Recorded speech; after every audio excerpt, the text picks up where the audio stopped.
La suite de votre grand journal du soir, Nathalie Lévy, à 19h12, c'est l'heure de l'interview politique. Oui, ce soir, on est ensemble jusqu'à 21h. Avant cela, avec vous, Aurélie. Bonsoir d'abord, Aurélie Herbemont, bienvenue. Bonsoir, Nathalie. Et votre invité ce soir, le vice-président délégué des Républicains, Guillaume Peltier. Bonsoir, Guillaume Peltier. Bonsoir. Le chef de l'État va s'exprimer dans 1 heure maintenant. Il sera notamment question de la prolongation du confinement. Sur quoi attendez-vous particulièrement Emmanuel Macron ce soir ? Tout d'abord, comme tous les Français, j'attends du président de la République qu'il mette de côté ses habits d'homme de théâtre et de communication pour revêtir enfin ceux d'un homme d'État, c'est-à-dire ne plus subir mais anticiper et nous présenter enfin, au fond, une feuille de route claire, nette et précise sur le plan sanitaire comme sur le plan économique et social, et qu'il édicte une doctrine claire avec des perspectives et une méthode. Vous l'avez évoqué tout au long des minutes qui ont précédé. Nous avons besoin de connaître la date du déconfinement. Nous avons besoin de connaître la stratégie relative aux masques et aux tests de dépistage. Faut-il, par exemple, rendre obligatoire les masques? C'est à lui de répondre dès ce soir.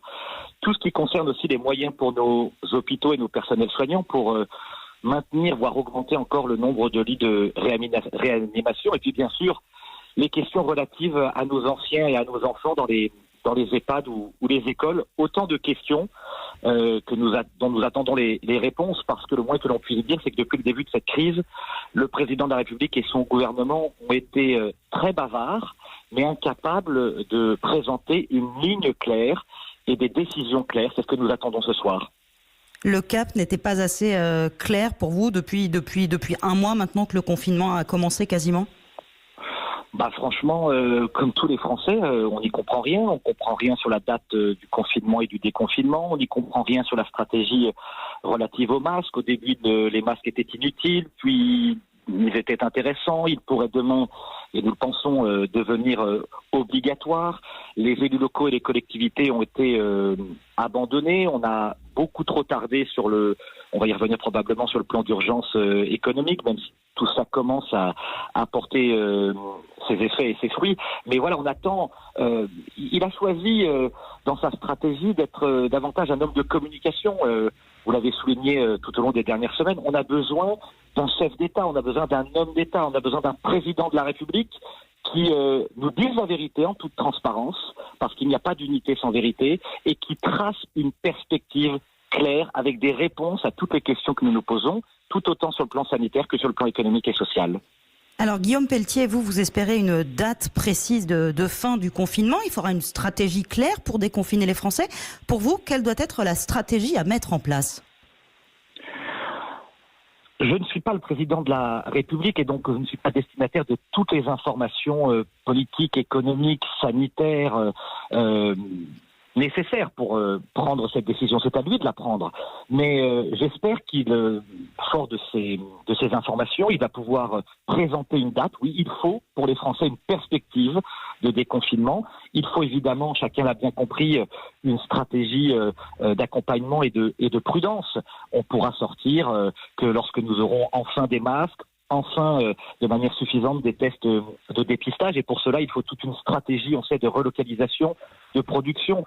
Nous sommes tous atterrés de voir que la France a perdu sa souveraineté, tout comme l'Europe, que la France n'est pas capable aujourd'hui de produire de manière autonome et indépendante ces masques et ces tests, et que nous sommes totalement dépendants des Chinois. Par exemple, on entendait sur votre antenne la semaine dernière le ministre des Affaires étrangères rappeler que la France avait commandé 2 milliards de masques qui n'arriveraient que fin juin, et qu'à l'heure où nous parlions, seuls 36 millions de masques nous étaient parvenus. Donc on voit bien les immenses faillites tout à la fois du mondialisme financier et de la bureaucratie française et européenne qui ont pénalisé les Européens et qui ont pénalisé les Français.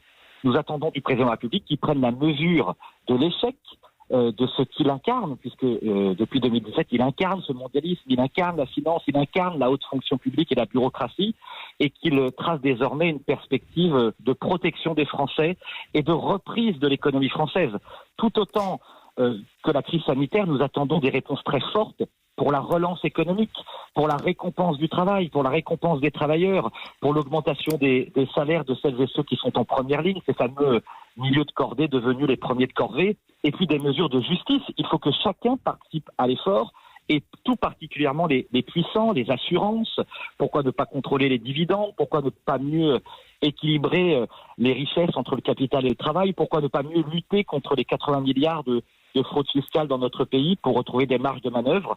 Et dans cette perspective, vous le savez, avec les Républicains, avec Christian Jacob, nous avons déposé un certain nombre de propositions de loi pour la reconnaissance, par exemple, de l'état de catastrophe sanitaire, afin que les assurances participent à l'effort national, ou encore pour la suppression pendant 3 mois de toutes les charges sociales et fiscales qui pèsent sur les indépendants, les travailleurs, les artisans, les commerçants, qui payent un prix très élevé de la crise sanitaire actuelle. Guillaume Pelletier, vous parlez du travail, alors qu'une grande partie de la population est au chômage partiel ou en télétravail.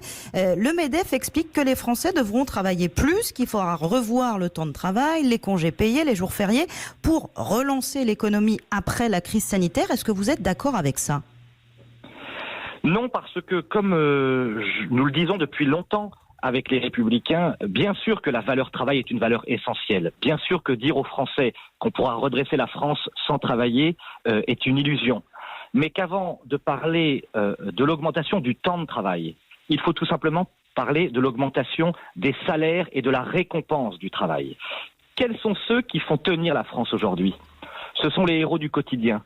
Ce sont les humbles, les éboueurs, les routiers, les livreurs, les soignants, les infirmiers, les caissières, tout ce peuple français, ce peuple travailleur qui tient la France à bout de bras et qui a besoin d'être récompensé.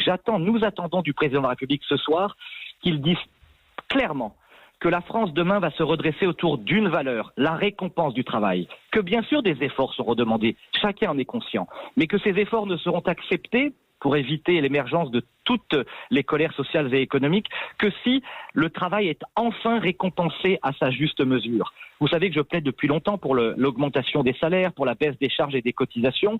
Je plaide aussi, et nous plaidons, pour davantage de justice sociale dans notre pays. Il faut que tout le monde participe à l'effort. Il faut que les assurances participent à l'effort. Il faut que les banques participent à l'effort. Il faut que les sociétés d'autoroutes participent à l'effort. Il faut que les dividendes soient davantage contrôlés.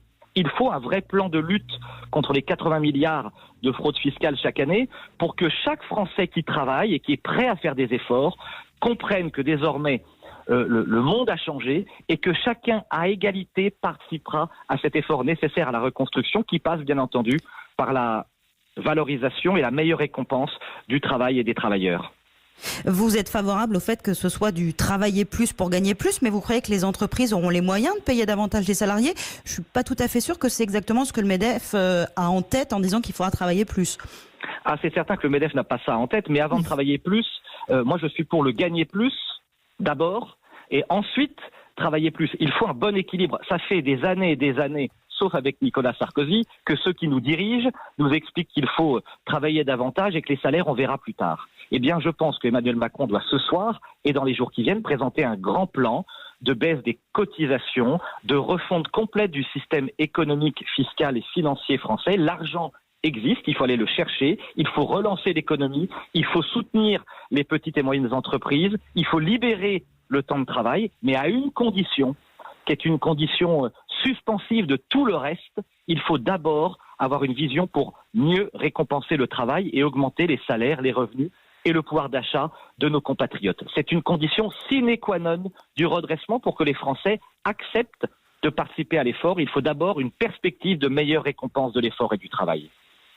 Guillaume Pelletier, vous êtes partisan d'une droite sociale, mais une grande partie de votre famille politique chez les Républicains, ce sont des libéraux qui ont fait de la lutte contre les déficits la règle de base. Est-ce que la droite devra revoir son logiciel à la lumière de cette crise sanitaire ?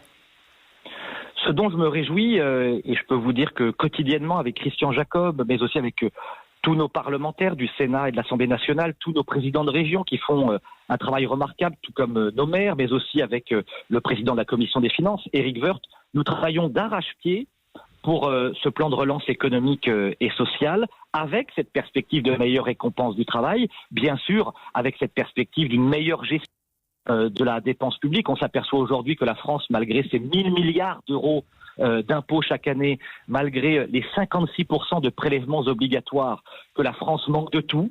Nous manquons de lits de réanimation, nous manquons d'une bonne rémunération pour nos personnels soignants, nous manquons de masques, nous manquons de tests. Il faut donc une refonte complète. Et au fond, ce qui unit la droite aujourd'hui, tout autant les libéraux que les sociaux, c'est l'esprit du gaullisme. Et c'est cet esprit du gaullisme qui doit souffler à nouveau sur la politique française et sur notre pays. Le gaullisme, c'est la réponse à la crise que nous connaissons. C'est le rétablissement de l'État-nation et de l'État stratège, c'est le rétablissement de la souveraineté nationale et européenne, c'est la réhabilitation des frontières qui auraient pu davantage nous protéger, c'est la réhabilitation bien sûr des provinces et de nos élus locaux, c'est-à-dire d'une meilleure décentralisation face à la bureaucratie et au gaspillage. C'est, vous le savez bien, la récompense du travail, puisque le général de Gaulle avait réconcilié le capital et le travail en imaginant la participation et l'intéressement. Donc c'est à travers le gaullisme, et nous sommes le parti gaulliste, que nous allons pouvoir, nous, incarner une alternative au macronisme, et nous espérons qu'Emmanuel Macron, en tout cas nous sommes dans cet état d'esprit, écoutera davantage les propositions de l'opposition pour relancer l'économie et lutter contre les inégalités dans notre pays. Eh bien, merci beaucoup Guillaume Pelletier d'avoir été mon invité ce soir.